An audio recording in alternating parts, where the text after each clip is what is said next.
যুবতীরা তোর বিয়ে করতে চাইছে, আমি দেই নাই। আমি গরিব আলীর কাছে তোর বিয়ে দিয়েছি। মারে, এ তো আমার উপর হাত, আমার দোষ তুই যদি কর। হযরত ফাতেমা বলে, না গো বাবা, আমি তো তোমার উপরে সন্তুষ্ট আছি, কিন্তু 15 দিন হয় রে বাবা, আমাদের ঘরের চুলাতে কোনো খানা নাই।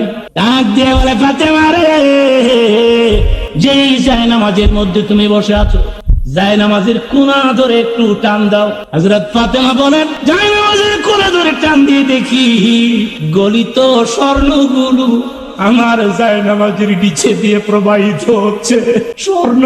নবী দেখুন, মারে, এগুলি স্বর্ণ।